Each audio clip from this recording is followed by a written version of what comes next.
But I think you can still go through the show. So I guess we can start. Okay. Um, well, I guess just to present ourselves real quickly, I'm Caspar Ravel. I'm a French and critical new media artist and curator from time to time. I used to create for the Glitch Artist Collective, which I don't do anymore.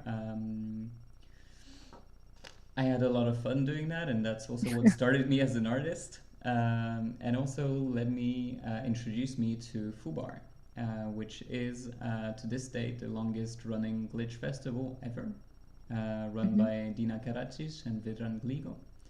I And believe they started in 2015. oh wow, Yeah. I know.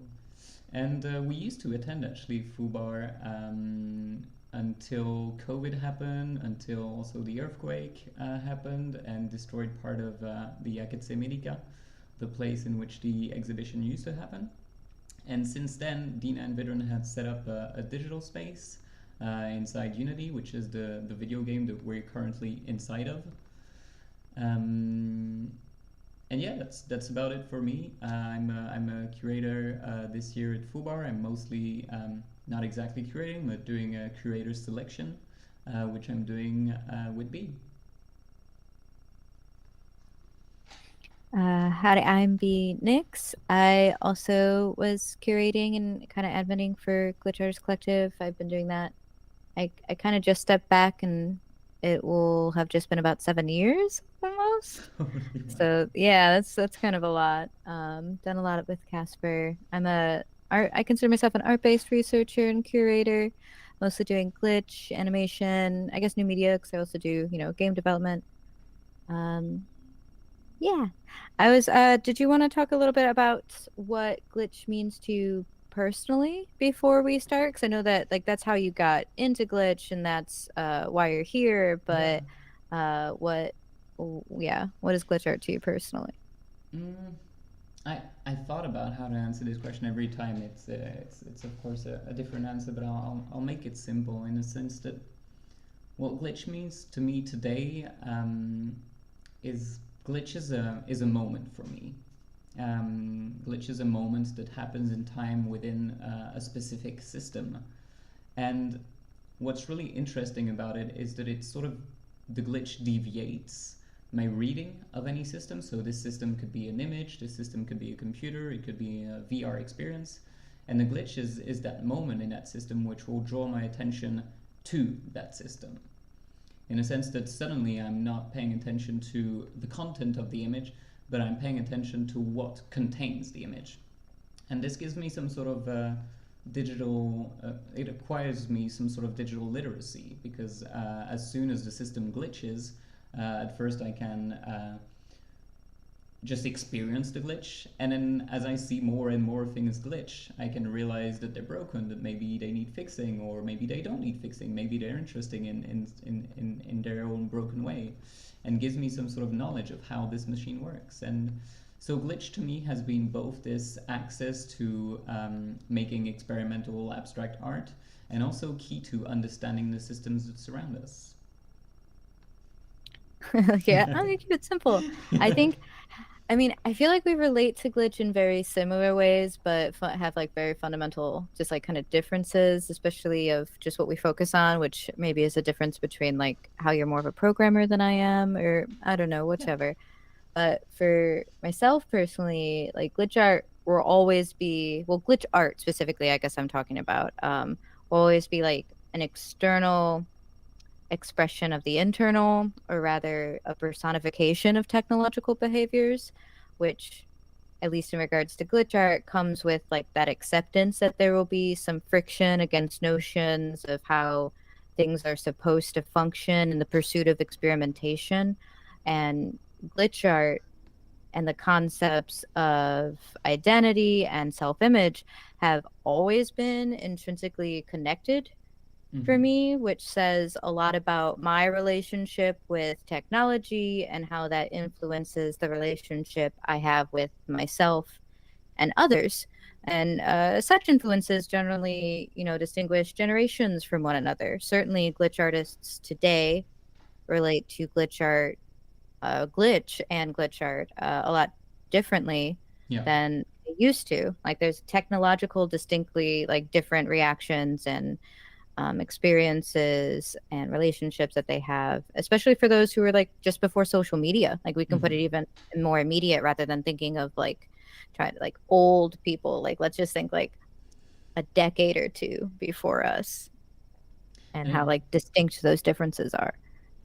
it's also funny that you talk about these sort of technological generations in a sense, because I think that's like one of the main aspects of glitch art also today, is that these glitches that every generation lived sort of played a key role into shaping the aesthetics of each of these generations.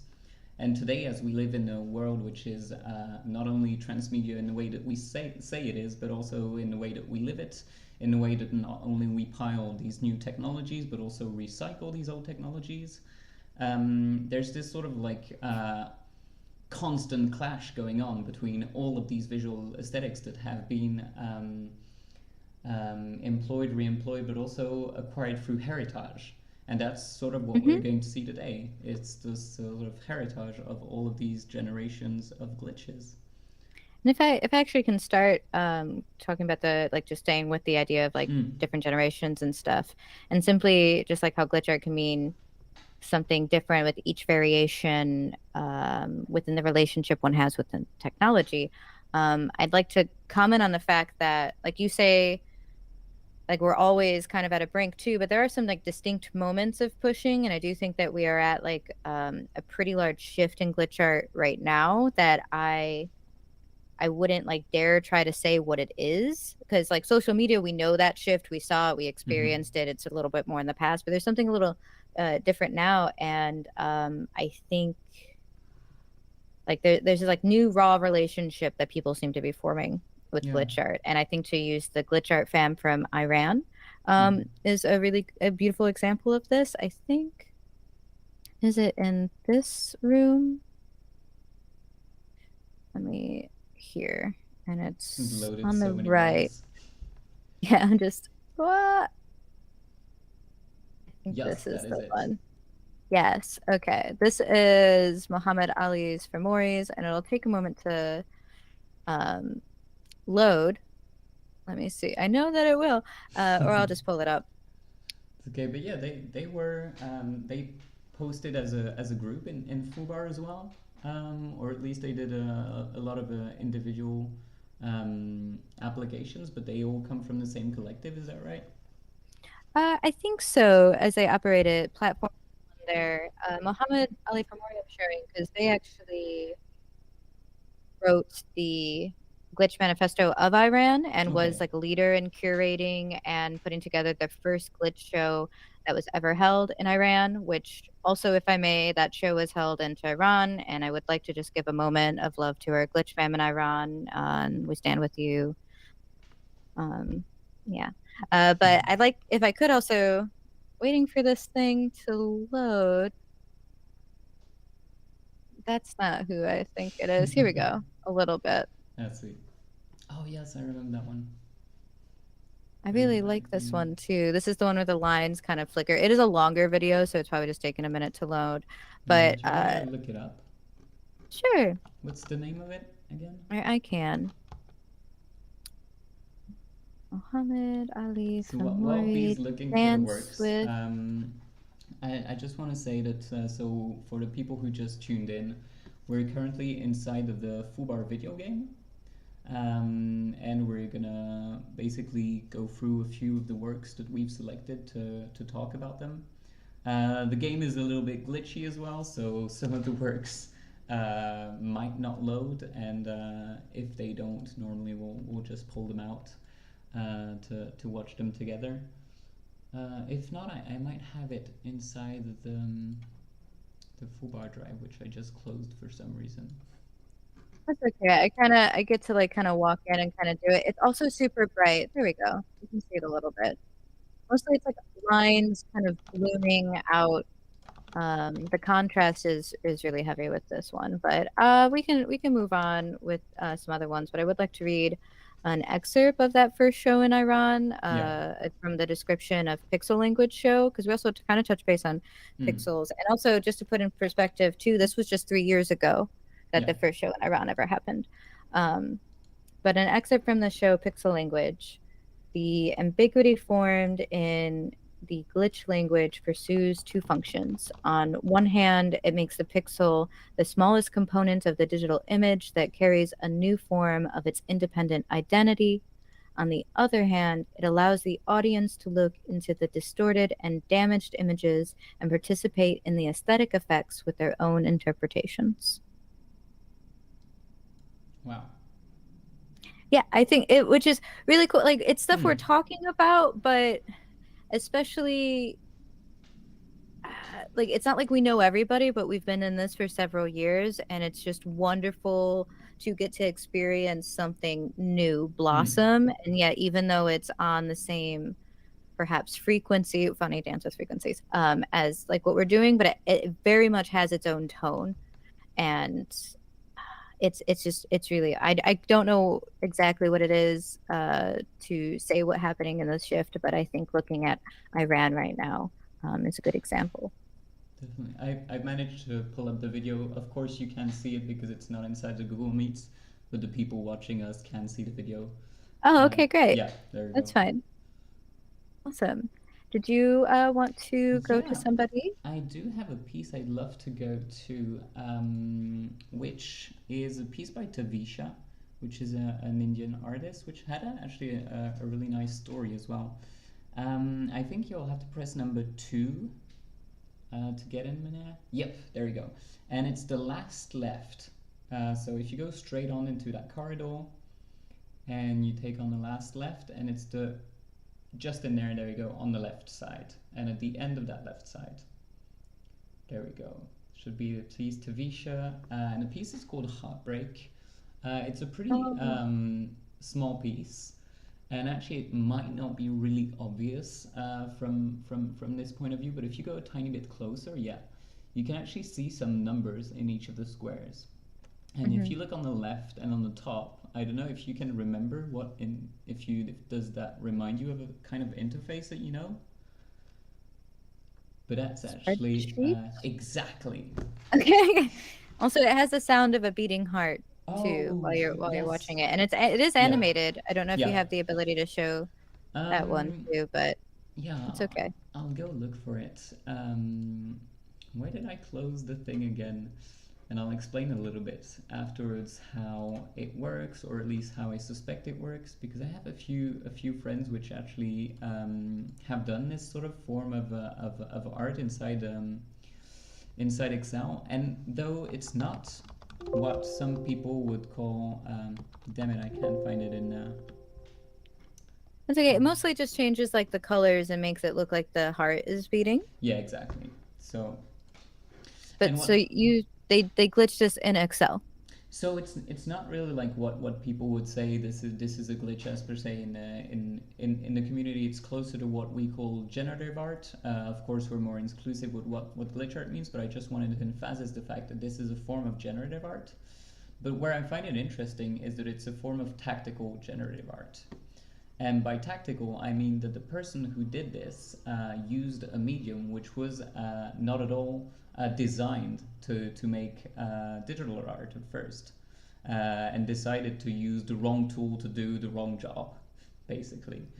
And so I've seen actually a few people. I had a meeting last week with one of the person who helped us organize Blue X80 from Random Pixel Order, and she reminded me of one of the VJ sets that she did like 5 or 6 years ago, which was a VJ set inside of Excel. And what she did basically was that these To squares. decide that, to Yes! decide like I'm gonna do a VJ set inside of Excel. That's like me and like PowerPoints or whatever. Like, you know what? But that even makes more sense. Excel's just like, nah, I'm just gonna use Yes. this. And so it's basically just functions in each of these squares that result in a nuance of gray. And so probably what we're seeing these numbers 0.8, 0.5, These are numbers that go from 0 to 1, which represent a shade of gray. And so, unfortunately, we can't see it very well right here. Oh, actually, we did see the heartbeat a tiny bit. There we go. And basically, the heart is beating. Which I saw that a few days ago, and I was like, oh my god, somebody did that. People still do that because not a lot of people do that. So I was very happy that this work was included in fubar. So that's work by Tavisha. They also did another work which is not inside the fubar, so I won't talk about it too much. But it's also work done with Excel, and I don't know if they have an Instagram. If you can click on their picture or such, um, somewhere we can see I the don't rest. know if they No, gave a link. They did not yeah, give a link. but yeah. So that person. Oh, by the way, Vedran says we can hit F to reload if ever there's a problem. Okay. Um, there's also a whole DAO. Nice. Yes. Do you want to go to another work, or do you want me to guide you to another work? You can go to another work. You know what? I really thought this was gonna be like hard to do as a conference. I told the people who are around me that this was gonna look more like an escape game than it would like a conference, because we basically have this map. So B can't see it right now, but this is the map where all of the artworks are, and I thought it'd be harder to find the artworks, but we managed to make a good job finding them in advance. I It don't know if you is. I think saw as it's well fine. how the six looks like a tiny dog, which is kind of cute. So the next artwork I want to see is inside of oh, it's in the same place actually. So it's Listen. still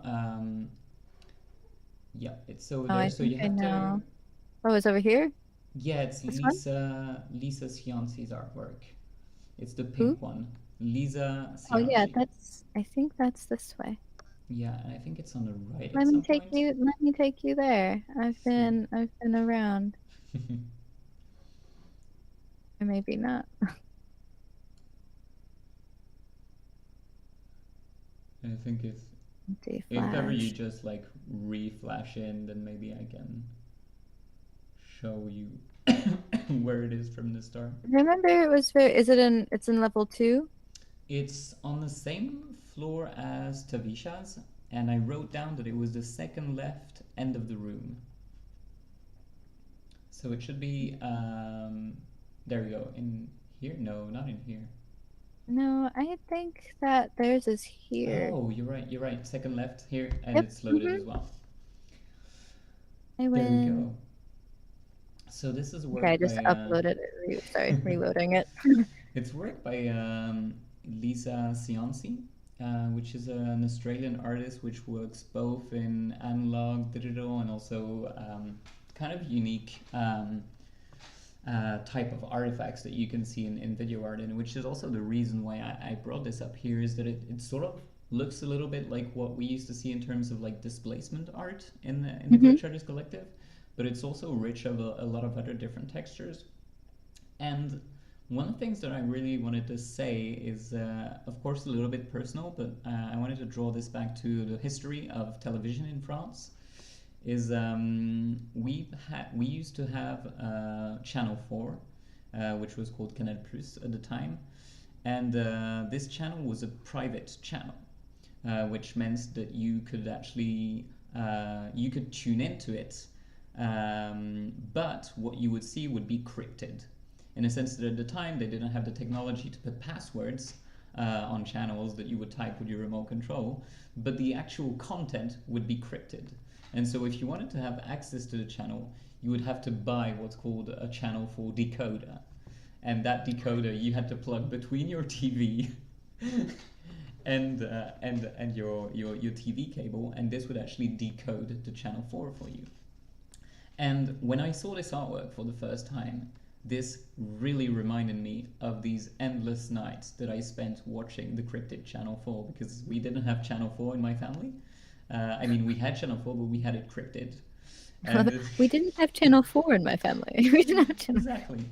And though this is a personal experience where I want to like put the wagons back together, is I feel that glitch often plays a big role in the realms of nostalgia, these symbolic uses of glitches really have this sort of very effective nostalgic power towards the people who lived throughout all of these generations. And so this affected me in this way, just as any kind of analog glitches, for instance, will affect nostalgically people born in the 80s or such. Mhm. And so, as we were saying, like every generation has their glitches and every generation has their nostalgia.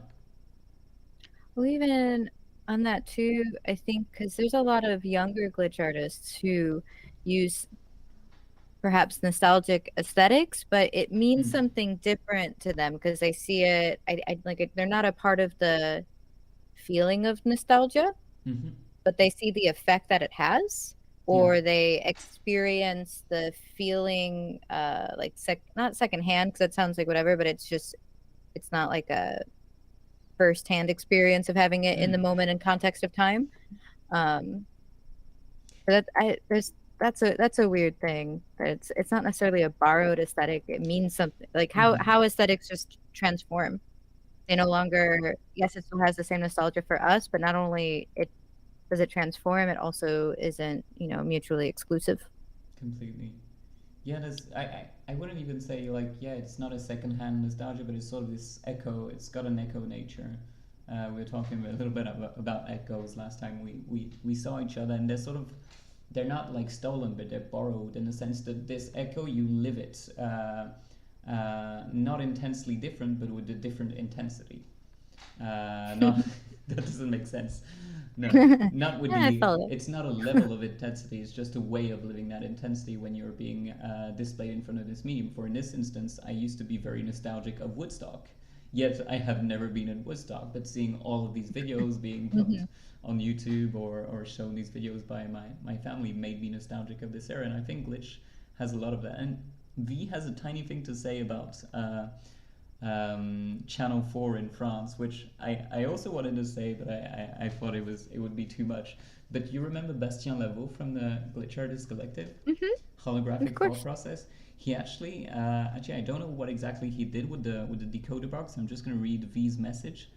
But V says that Bastien Lavaux based one of his glitched box on the encoded decoder for the elusive French channel, which That's is so so sweet. Yeah, that is so cute. I And love that the.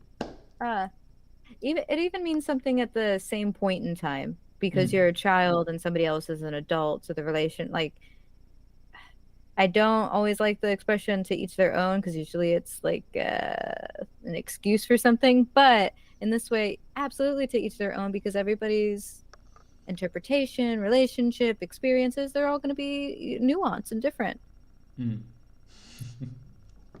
Did we want to go here? Did you want to go to another Oh, place you have before the this one? animal. I'm down for the animal that therefore I am. Okay, I can't.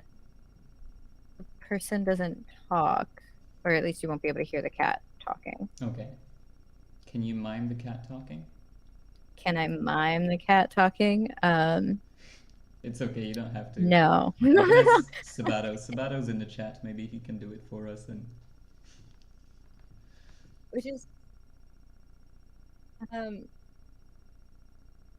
did you write anything on this or I did not write anything on that piece oops, in particular. I I have some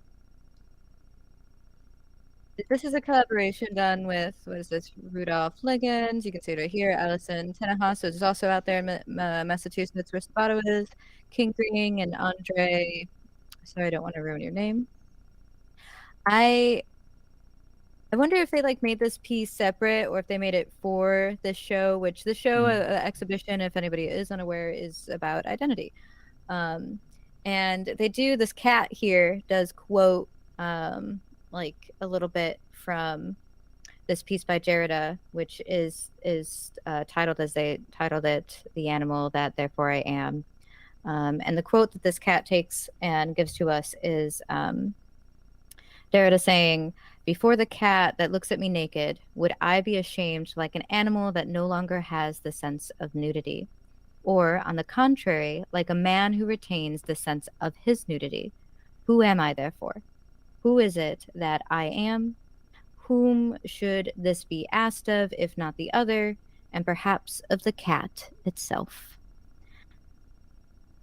which I haven't read this complete text, Mm-hmm. though I understand that this piece that they're talking about does not only discuss perceived boundaries between humans and animals, but also revolves around the notions of what it is to be a being who perceives and is perceived. Mm-hmm. Uh, Primarily, this text is a like blatant and warranted attack on the philosophies of others who try to define aspects of what it is to be human by using animal existence almost as, but not quite, like the antithesis of human existence, or at least like an opposite, right? Yeah. It's the sort of binary structuralist thinking I personally disdain, wherein a thing is thought to be best understood by comparing it to its opposites. Um, and this text really highlights all the assumptions that are made in posing animals as here. I'll just also keep this video running, even though it's hard Yeah. with the cat. But it also highlights a lot of the assumptions that are made simply in posing animals as the opposites of humans, Mm-hmm. and how it is a disgusting oversight to ignore all the ethics humans have learned and continue to learn from directly interacting with animals. And how does this relate to the show and the concept of identity? Well, not only should maybe you not think of yourself so different from animals, though I dare say you should not think of yourself, as an animal as an excuse to bear responsibilities. But that's just a pet peeve of mine. Mm. Um, but if you have, the habit of defining yourself and your identity, as well as perceiving others and their identities through oppositional comparisons, well, there's a lot of issues with that you may want to consider. Sorry, I just love hearing you talk like that. But Yep. I'm not at all familiar with Derrida. Um, but that sounds like a I really interesting I concept. I've seen I cat recommend videos, but that's Derrida it. ideas. I don't necessarily recommend reading their works. Okay. Sorry. Hmm. Sorry, what were you saying? I didn't mean to. No, I was just saying I have not seen Derrida, but I have seen a lot of cat videos. That would help me to understand this work. But So, yeah, there's definitely some reference to net culture as well, and we all know that net culture started with cat videos, and so taking this image of the cat, recontextualizing older images that include cats is of course something that really sparks interest. I couldn't go on a rant like B right now and talk interestingly of this. I'm actually so like uh, embarrassed that I'm starting to have a tiny bit of urticaria. That's fine. Yeah, we do you want can. to jump to another Sabata Yeah, work? I'm trying to get through this. This cat. They have a lot of funny cat oh photos in this sweet, thing. I love it. Yeah, the at the French Institute, and by French Institute I mean the virtual French Institute. There is a tiny work I like to show. Okay, where am I Um, going? just smash the keyboard with any number, and I'll tell you if it's the right one. So not that one. Not that one. I think it will be number 3. Yes, it does look like number 3. Oop. So this is the French Institute. It's not the French Institute in France. It's the French Institute in Zagreb, which I think is also hosting some things of fubar, but yet I'm not You mean 100% to say sure. the structure is the French Yeah, Institute? I exactly. wasn't sure what this one was. I did go outside and said, "Okay, I am somewhere," and then I went back inside and I said, "Don't know where." And the work that I like to see, I think this whole building is dedicated to some sort of asemic writings and text also. So there's also a text by Michael Betancourt at the top. But the one I'd like to see is on the right side of the staircase. And This yeah, one? exactly, the one that greets us. And this is basically a work by P. Pada and Dealey. They're both from the UK, and the work is entitled "You Kind of Remind Me of the Warmth of a Seat." That's just been left. This just been left. Oh shit! Yes, sorry. The I'm not reading it from the video game. I'm reading it from my Google Doc, and my Google Doc is apparently terrible. So this really struck me at first, and I've chosen pieces that really strike me in terms of artifacts that I'm not used to seeing, because that's my glitch kink, I guess. Um, It's not a this kink. not a kink.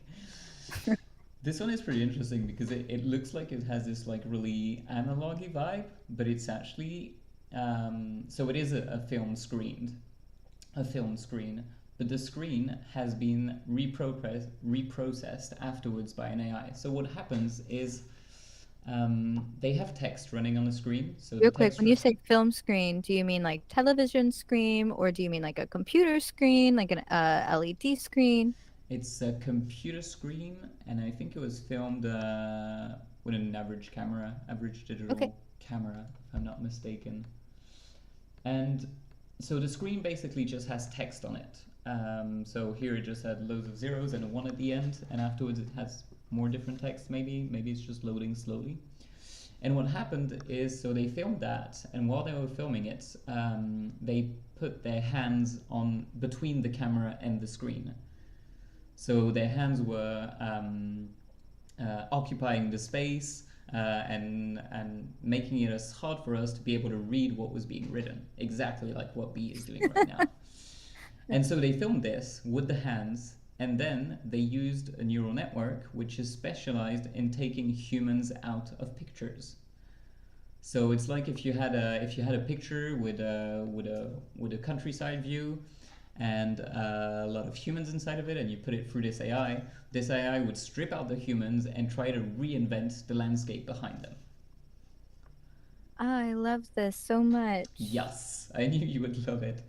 And so type is really difficult to reconstruct for an AI because I don't know exactly how these convolutional neural networks work, but I know that I struggle a lot with them. And so if this is a homemade AI, I say, congratulations, you did a great work.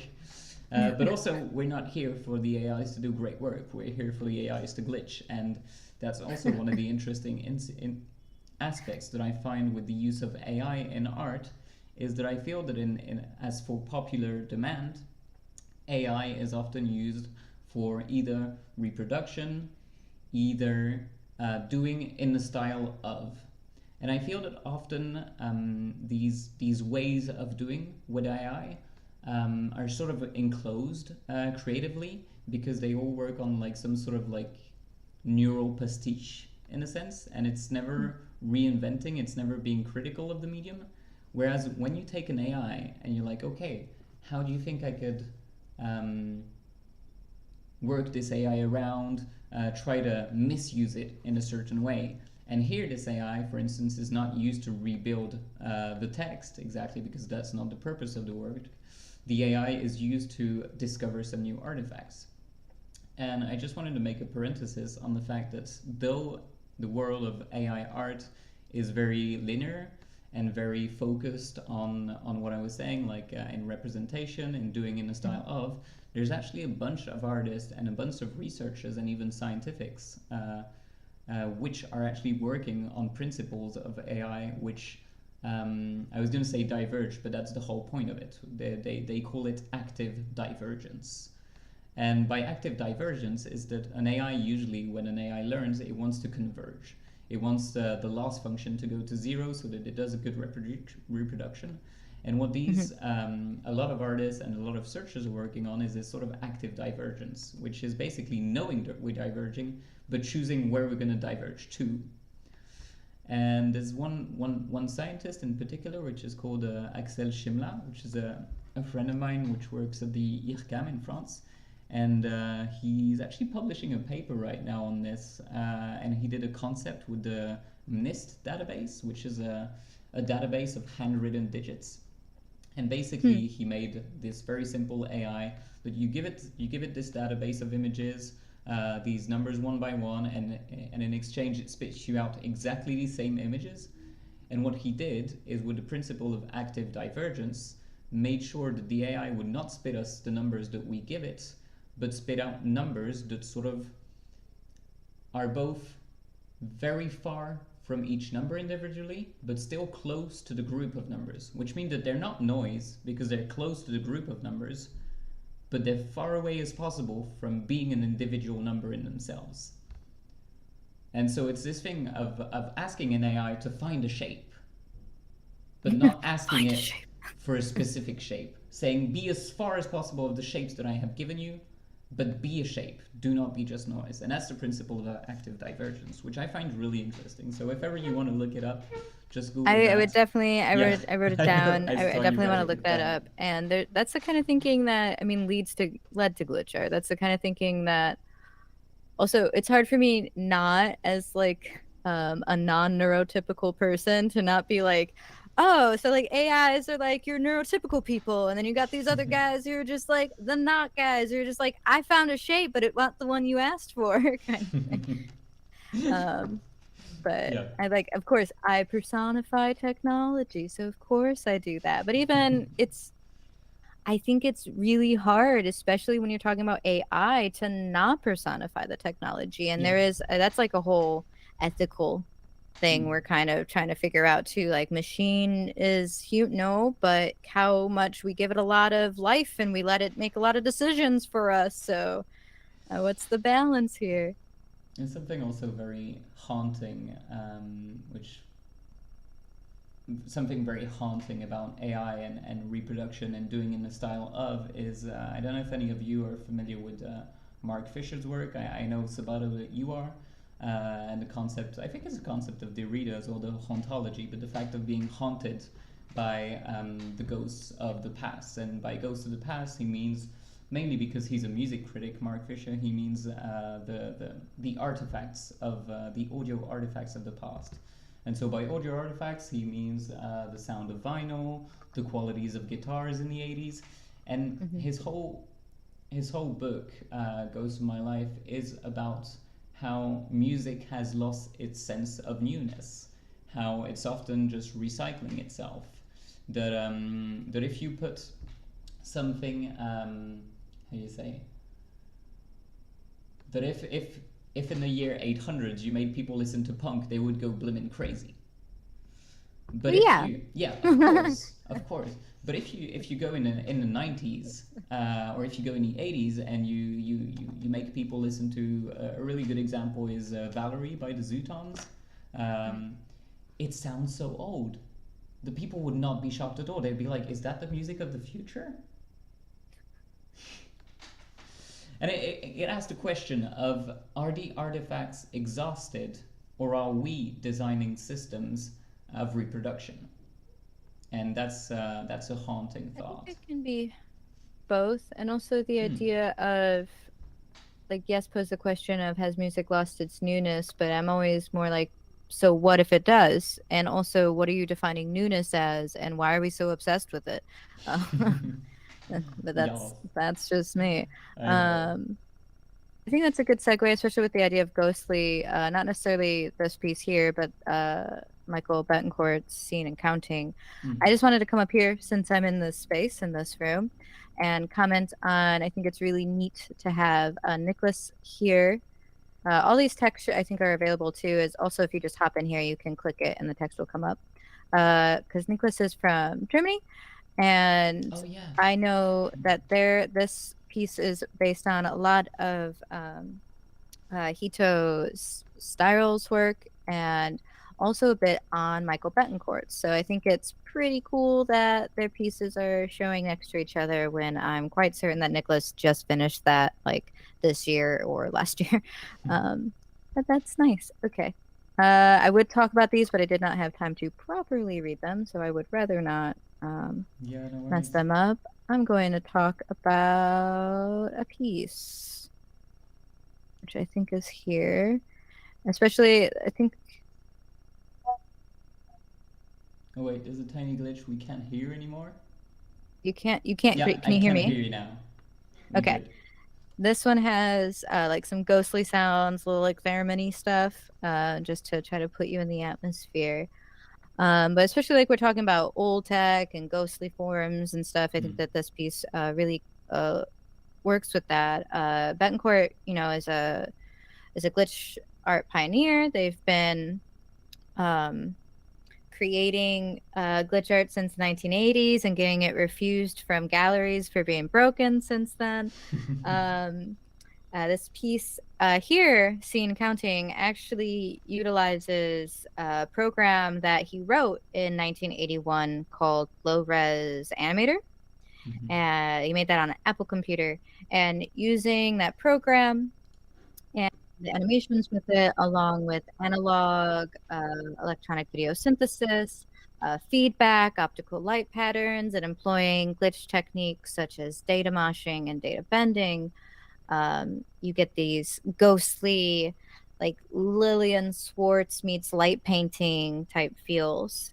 Um, and we were talking about that. It's especially in this piece, you can see and also feel, like I can feel the artifacts, the juxtaposition of Yeah. old and new techniques and old and new technologies and going in and out of analog to digital. Like I think a lot of times, especially as we are discussing things, art just tends to be really high-minded, but there's still that, that visceral feeling. We're talking about these artifacts not just in a philosophical way. These artifacts have like uh direct influence on our emotions, direct influence on our thoughts. They place us in a point in time.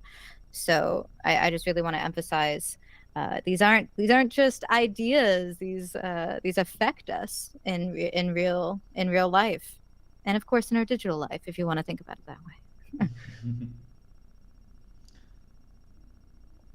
Yeah, I don't think.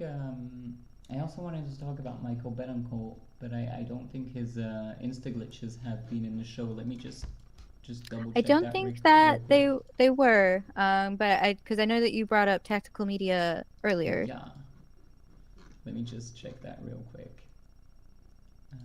Exhibition, new, link to all the pieces in the show. There we go.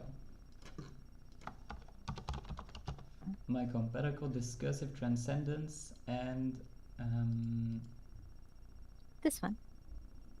scene counting. No, these are the only two. Okay, so never mind. Well, I think I've gone more around. Oops, sorry. Oops. I think I've gone more or less around all the pieces that I want to show that fit in sort of this narrative style that we've had. I don't know if you had more pieces that you wanted to show, or if I we. had one, but bring it. I couldn't find it in the gallery, but I do have them here Okay. that I Oh can yes. just slide over because I really like these pieces. Let me try to minimize them a little so I can have all three.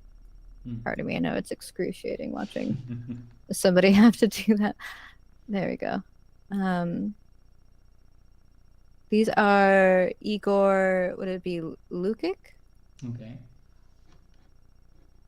And I there's something that feels really digital about them, but also analog. And I only mean that to kind of represent like the feelings that I Mm. get from them, not necessarily a judgment or anything or critique on technique, which makes sense because these are analog photos that they just like pixel shifted, and obviously it looks like they drew upon them as well with the geometric forms. I have two of the same ones here. Okay, that's fine. I'll just make these bigger. Are It they is a the set of three. Yeah. Are they the portraits of ordinary people on photographic film and scanned them, manipulated the pixels to get the final result? Should look like landscapes? Yep.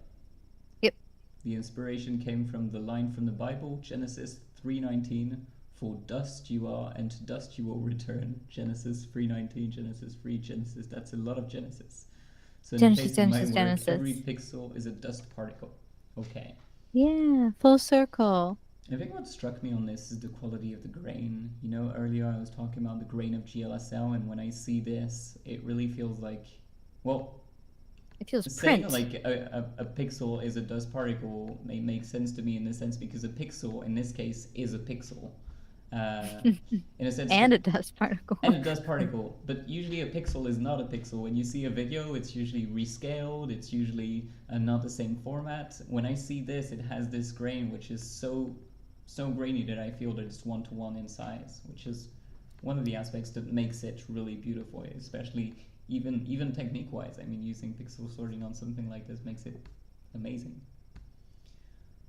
But Which yeah. also, pixel sorting used to be, when I first hopped on Facebook, pixel sorting was everyone's jam. They were like trying to just do it creatively and figure out different uses for it. And then, of course, it got like overused, over recycled, and people were just pixel sorting literally every image.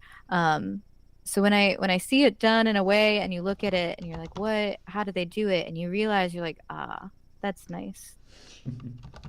I was looking for the oh my god pixel sorting meme, but I can't find it.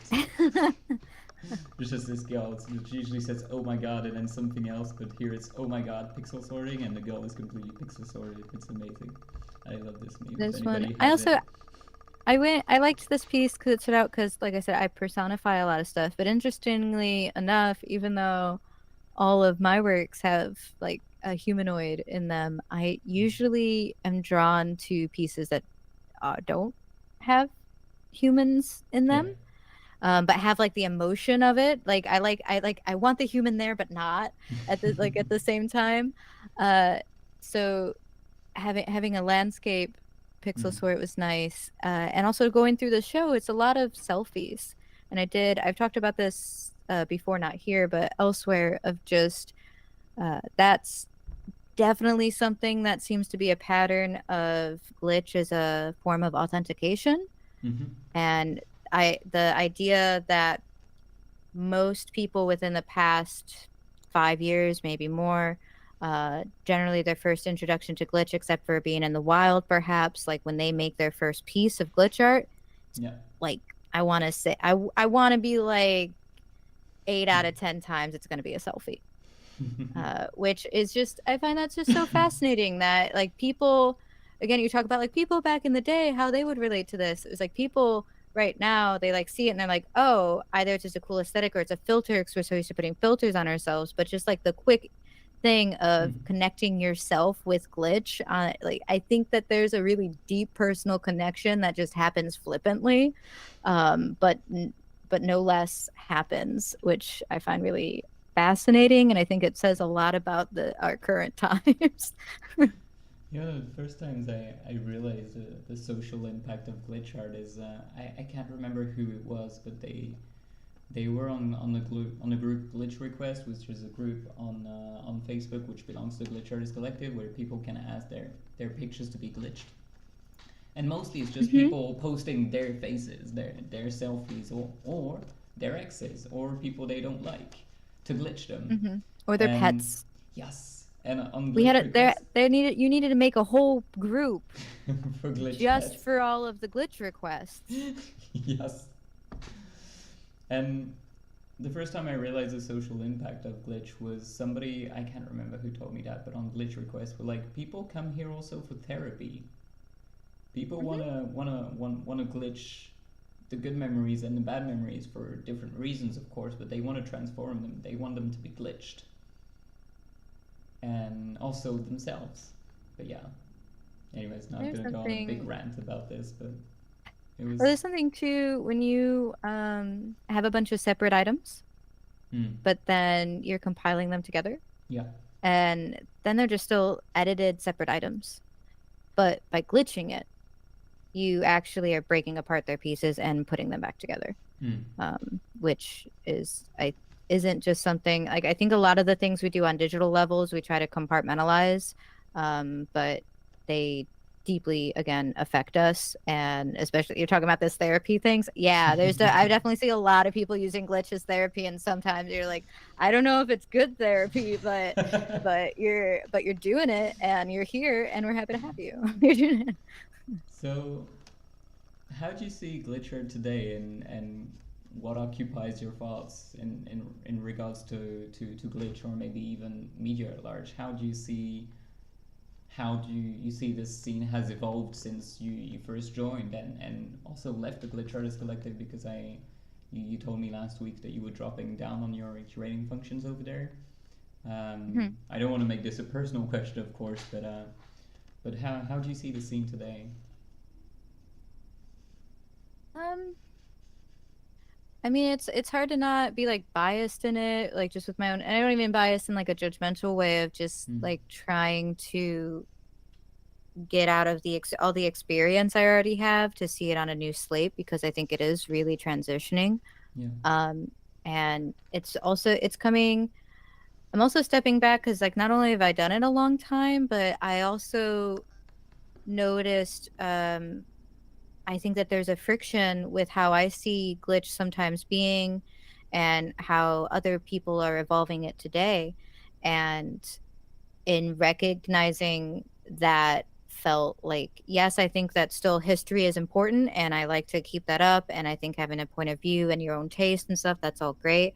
But like glitch pushes boundaries. It's meant to evolve. And if if I'm not if I'm not able to evolve with it, I think other people should step forward and do that. And they have.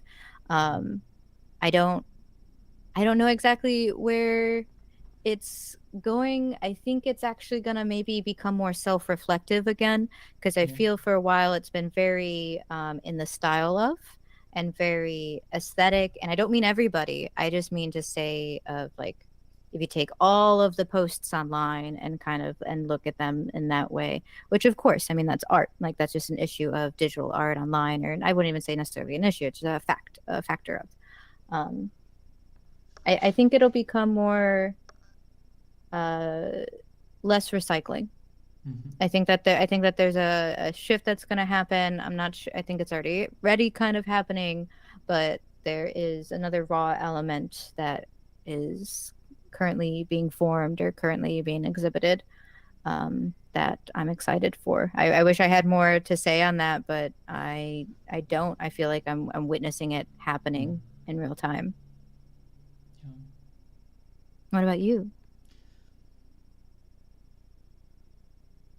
Glitch is sort of so I mean, I've taken a step back myself and could try to continue to study glitch as well through other spectrums and generalizing a bit about media theory as well. But Hmm. glitch has sort of become a language to me, and not just to me, but to all of us, whether a curator, whether artists, whether visitors, whether we produce or not glitch art, we speak the same language, and this language is being spoken by more and more people. And in its fact, the glitch has become a time symbolic, which is not a bad thing. Symbols are important for life, and having symbols to talk about complex feelings is important. And so the symbolism in glitch art is a good thing. There's I do feel myself, maybe that's more personal, but drifting a little bit away from the scene, as I I love Glitch for the second language that it gave. Also, when Rosa Menkman used to talk about the language of Glitch, and I think she uses these words, the language of Glitch, but she's not referring to the language of Glitch, which I'm referring to, but she's almost referring to the language of the ethics of Glitch, and Hmm. the ethics of breaking, and the ethics of going inside of a system to see it more critically. And so that's one of the direction I've been going a lot in recently, which is understanding systems, breaking these systems, trying to find, of course, a questionable concept of newness all the time because I'm obsessed with that. But it's also a direction which sometimes I do regret, because the language of glitch in its first sense, in the sense that I was talking about it at the beginning of this response, is also a language which is full of beautiful stories and full of feelings, and which is less system oriented and more human oriented as well.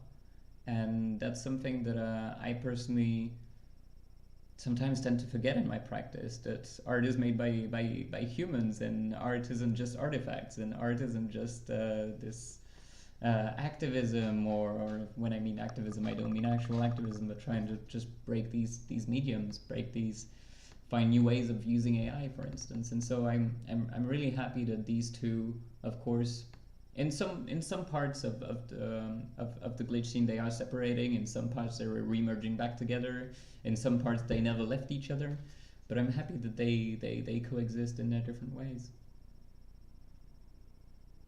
Yeah, I think we both, yeah, we've been in it long enough that we're kind of at the point that we actually have not that we don't want to continue to experience it more, but that we're Hmm. trying to take all the pattern information and data that we have and kind of almost say something about it, Hmm. at least from like say not necessarily something about it itself, but that it's given us that we want to research There was a tiny about. glitch where I couldn't hear you that much, but it was just like a few words, and I think I guessed them. I I hope guess the other so. people guessed them as well. I do. I mean, I'm hopeful, but there is like, there is I mean, maybe it's not a moot point, or maybe it is a moot point rather. But we do live in like a pretty capitalist society, and there is this huge, never-ending commodification of art, of Hmm. which glitch is no exception. And there's a lot of things that I thought which isn't it doesn't mean it changed. I think there's a lot of discussion of, digital art revolutionized, made things copy and pastable and all of these things, and we're kind of reverting back to having things like, I don't know,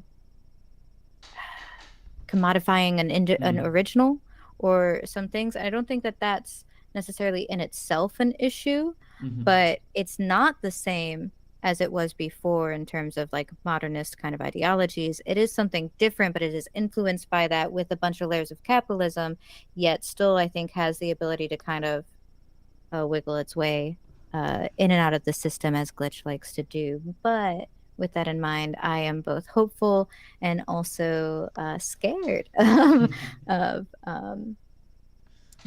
the future.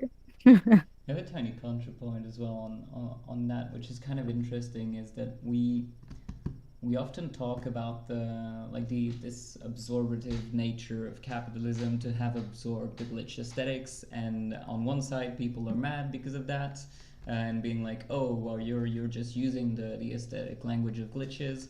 What is true is the tactical uses of glitches, and the Oh thing is yeah, that, are we doing yeah, the what is well, like we're not doing the what is glitch and what is okay? not, but what I want to say is that the absorbative nature of capitalism doesn't stop the aesthetics of glitches. And one of the really good example of this is, I'm going to tell a tiny story here, is I don't know if you remember the artist Glitchar. I'm just going to Mhm. Google it real quick so that people see it. I know it's not on the show, but it's basically an artist who used to use the diacritics of and weird characters in ASCII to destroy Facebook's interface. And so that, in a sense, is a tactical use of that medium. It's the true glitch. It's the newness, as in what you say. And what I wanted to say with the absorbative nature of capitalism not being solely focused on aesthetics is that a funny fact is that Facebook offered Glitcher €1,000 to sorry, I was on a video. Facebook offered Glitcher €1,000 every time he found a glitch, which of course he rejected. But that is a way that Facebook found to actually capitalize on the tactical misuse of a glitch, which is amazing. You'd be like, usually capital is made by the reuse of aesthetics, re-employing these aesthetics, but this is like actually employing the strategy of Mhm. glitch to thin out bugs inside of their system. So I didn't want to end on this like really hardcore no, but like nobody is safe. Nobody is safe. And Defend yourself. also, But yeah. I think ending on a note too of Mm. because we keep talking about generations, differences everybody like has with technology and glitch and all of these other things. Simultaneously, we have these differences, even like the idea of nostalgia we talked about.